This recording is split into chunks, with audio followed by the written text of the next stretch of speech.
La décision de la CAFAT de stopper temporairement le paiement des sommes dues aux professionnels libéraux de santé et des établissements privés est motivée par ce qu'elle appelle un souci d'équité vis-à-vis des hôpitaux publics en situation financière tendue.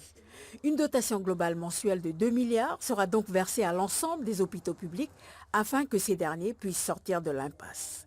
Hier, à la suite de la décision du bureau du conseil d'administration de la CAFAT, le président du gouvernement, Thierry Santa, a annoncé sur une radio de la place l'attribution d'une subvention d'urgence de 2 milliards à la CAFAT via l'Agence sanitaire et sociale. Avec cette enveloppe, la Caisse pourra alors effectuer les remboursements aux professionnels libéraux de santé, mais ces derniers devront patienter un peu.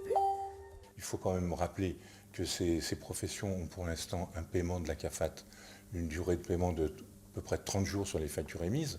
Bon, aujourd'hui, on va les repousser à 45-60 jours, bon, ce qui est un délai tout à fait, je dirais, admis dans l'intégralité des autres sociétés sur d'autres domaines économiques. Donc, je ne pense pas qu'il y ait matière à un danger en la demeure. Et en tout état de cause, à partir du 10-12 décembre, ils vont retrouver des recettes qui seront certainement suffisantes pour leur faire passer l'année tranquillement.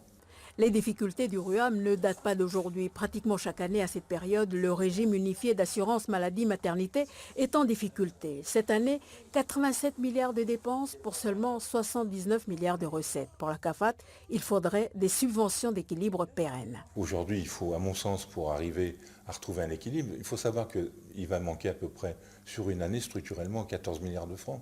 Donc ces 14 milliards, ce n'est pas les 55 ou 60 milliards de cotisations qui vont faire qu'on puisse équilibrer le budget du RUAM. Ça, c'est pas possible. Bon. Donc, il va falloir certainement insister pour que le plan de Camou se mette en place, notamment au niveau des économies de santé, etc. Et sans aucun doute être obligé, mais ça je l'avais dit à plusieurs reprises il y a quelques mois au gouvernement précédent, et je n'ai pas été suivi, mais il faudra certainement créer une taxe.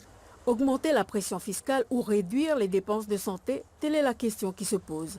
Sachez que les prévisions de charges annoncées pour le RUAM en 2020 sont de l'ordre de 90 milliards de francs pacifiques.